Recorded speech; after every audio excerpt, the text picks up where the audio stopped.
i ni yn sôn am pethau i gadw chi'n gynnes heddi, oherwydd bod y tywydd wedi newid. Ddoe ar pnawn da, y bwriad oedd cadw'r dwylo a'r trad a'r pen yn gynnes, a heddi wrth gwrs beth ni yw sawl haenau o ddillad, pethau di gweu, pethau mewn brethyn, ac wrth gwrs pethau sy'n mynd i wir gadw chi yn gynnes. Mae falle bach yn gynnar i ddechrau gwisgo'r got fawr eto.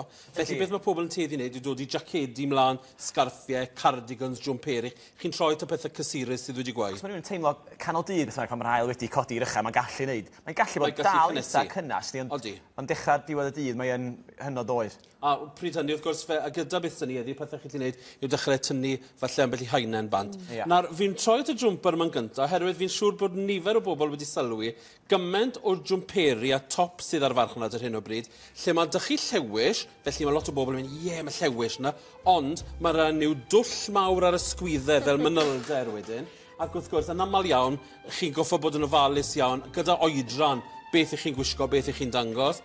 Ffordd greit i wneud dod i jwmper Paul and Ecton y fyna gaia. Mae'n hyd yn oes os tatŵ dych chi fyna. Allwch chi weld y trwy'r jwmper wedyn. Wel, mae rhaid i gyfaddu fo'n ni ddim wedi ystyried y tatŵs, ond os oes tatŵ mawr dy ti a dyfraich chi fo'n gwisg jwmper. Trai goch. I gyddio fe. Ond gyda Margaret, fel chi weld, mae'r jwmper just wrth edrych ar ymwneud chi dwmlo bach mwy cysurus, oherwydd beth sy'n bwysig yw'r defnyddiau meddal wedi gweu. Dwi ddim moyn i chi fe mas trwy yma a prynu jwmperi falle sydd cant y cant yn ymlaen a sy'n mynd i grafu. Mae gofyn bod yr feel-good factor gyda teimlad y jwmper hefyd. Dyna di o feddyliol efo siwmper lan. Dwi'n meddwl yn cwtio lan y tân yn cadw'n gynnas ac teimlo'n glid. Ac dyna mae'r jwmper yn feddylio a'r lliw hefyd yn sicr, Mae rai fi gyfaddau, mae lot o goch mas ar y stryd fawr, ni'n gwybod y reswm am hynny, sdim gymaint ni amser tan nadolig. Fi'n siŵr byddai'n gwneud eitem dillad coch cyn bod hyn.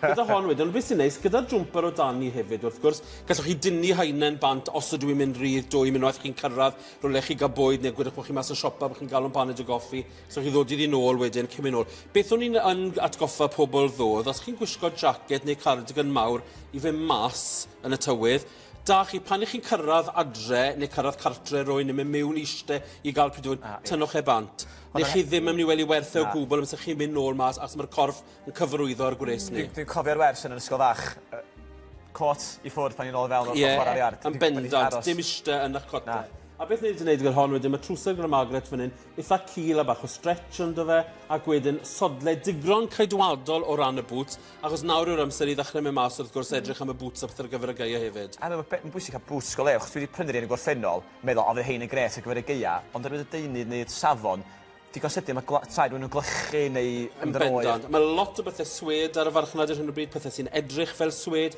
Gewch chi lot o boots sydd hanner lleder, hanner swed. Y broblem yw wedyn wrth gwrs yw bod unwaith os rwy'n lib, mae dŵr yn mynd trwyddo, ond hefyd chi'n tueddu strw ar esgyd. Oherwydd unwaith chi'n cael y dŵr, enwedig nawr bod ni wedi dechrau cael rhew, bydd halen yn mynd ar yr hewlydd, bydd gweithio gallwch chi'n neud wisgo swed, ac i fi'n gweud hwn, gyda pob un sy'n prynu boots, prynwch am unwaith, potel o'r spray, o'r peth chi'n chwistrellu mlaen. Maen nhw'n para blynyddau yn y bocs da chi glai sgidiau, a mae'n bwysig gyda sgidiau newid i roi chwistrelliad o hwnna mlaen, achos mae'n mynd i arbed arian i chi pendro'r dydd. Yn hollol. A chadw golwg ar yr hagolygon tywydd yn dyfed. Yn dweud, Ifon, ti'n lwcus fyna, achos ti'n gwybod beth i wisgo bob dydd. O, mae hwn edrych yn neis yn y glas. O, di, beth ni wedi gwneud yw'r un peth fan hyn ar y Margaret yn y jwmper, ond beth wedi gwneud gan Nest, wedi yn fwriadol mynd am jwmper sydd seis yn fwy na bydd Nest yn gwisgo fel arfer. Yn aml iawn, mae'n neis i ddena gyda jwmper oherwydd mae'n rhoi delwedd mwy cwtslyd, ond hefyd mae'n golygu bod chi gallu gwisgo sawl haenen o ddadano. Enghraifft, gallen ni fan hyn gyda Nes fod wedi vest mlaen, neu pan fi'n sôn am vest, dwi ddim yn meddwl am vest hen ffasiwn, fi'n meddwl vest fach ffasiynol, neu gallech fod wedi Cris T neis mlaen, a'r Cris ar ben hwnna, ac wedyn y jwmper. Unwaith eto, mae'n golygu gallech chi ddechrau tynnu'r haenau bant. Fi yn credu gyda'r glas tywyll, os chi'n gwneud glas tywyll ar y top ac ar y gwaelod, mae'n neis i dorri fe i fyny rhywfaint gyda'r glas mwy llachar yma, yr Oxford Blues dyn ni ar gyfer y Cris. Ond ni yn hoffi hefyd y ffaith bod y sgarff a sawl texture a sawl lliw gwlan glas yn hwn. Mae fel sy'n tynnu popeth at ei gilydd. Ydy hwnna fel rhywbeth o snwd? Fel rhywbeth ti'n rhoi o gwmpa yn hytrach na fel sgarff? Odi, mae yn, ond nid snwd, bod ni wedi gael o fe'n snwd fan hyn, gyda hon mae'n dod yn ei dwbl. felly bod chi'n creu'r diolch. snwd. Ocê. Beth i chi'n cael gyda snwd traddodiadol yw un dan bach, mae fel tiwb ond yw e, a chi'n tynnu hwnna dros dy pen. ie. Ond na beth yw hwn, ond bod ni wedi dwblu fel achos ddim fawr iawn. O'n i'n chi'n meddwl. gwbod? Ne, Ond mae'n mae'n neis ffitio iawn. neis. A gyda'r bag ni wedi mynd am un o'r lliwiau'r tymor, sef y lliw gwyn am y glas ar hwn. Ond, chymod, adre, bydde bag tan wedi bod yn berffaith gyda hwn hefyd. Pidwch gorfatio'r cyfan i fyny. A prysau'r syml iawn. Oes, ar y stryd fawr dyddi yma, mae'r prisiau yn rhesymol. Enwedig os ewch chi, fel wnaethon ni gynharach i'r archfarch yna di brynu. Chi'n mynd yn George, yn Asda, chi'n mynd i Tesco, chi'n mynd i Sainsbury's. Maen nhw gyd a'i labelu erbyn hyn. Mae hyd yn oed siopau fel Lidl's a Aldi's yn gwerthu dillad yn rhesymol. Gyda Christine nawr, beth ni wedi gwneud, wedi ponsio ymlaen. Mae hon yn dod o Marks and Spencer's, amryw o liwiau yn hon. Hon yn gret os chi jyst yn taflu rhywbeth mlaen, os chi'n mynd i siopa, i chi ddim yn bwriadu tynnu fe bant. Y peth yw gyda ponsio, mae pobl yn meddwl bod e'n ffordd rwydd o wisgo oherwydd bod chi goffod ddim ystyried beth chi'n dod i odano. Ond wrth gwrs mae'n golygu bod chi'n ffili tynnu di bant hefyd. Fi'n sawl gwaith wedi cwrdd â ffrindiau am goffi yn y geia, a wir lle mae'r ponsio, a fi'n gweud, so ti'n dwy yma hwnna? Ie, fi ffili tynnu di bant, yn o'n i'n meddwl bod ni'n dod i gael coffi. A na'r tueddiad gyda rhywbeth fel hyn, amser chi'n taflu fi bant.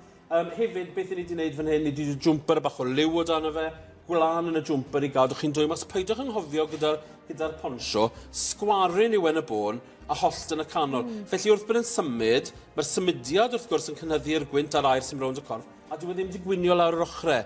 Felly mae'r canol y corff gallu mynd bach mwy o'r ar cefn hefyd. Felly byddwch yn ofalus, Digon o heinel dan. stretch.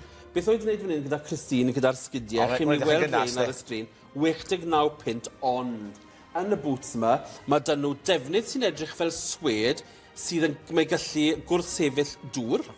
Hefyd, mae dych chi wedyn, y pethau gwlan mae ti fe, mae'n edrych fel rhyw fath o sheepskin, nid sheepskin yw e, o fewn reswm, mae hwnna'n mynd gadw'r trad yn gynnes iawn wedyn hefyd. Gwerth buddsoddi mewn par da o sgidio felly ar gyfer y geia. Wedyn ni'n sicr. A wneud yn siŵr bod i ddim yn bwrw glaw pan chi'n gwisgo'r boots Ie, wel fel o'n i'n gweud gyda'r rhain, maen nhw'n gwrthsefyll dŵr. O, sori, Odyn mae rhain yn gwrthsefyll y dŵr, so am unwaith, na phan fi'n credu chi'n talu 69 Neu pint. ni glywed unwaith eto? Maen nhw'n gwrthsefyll dŵr.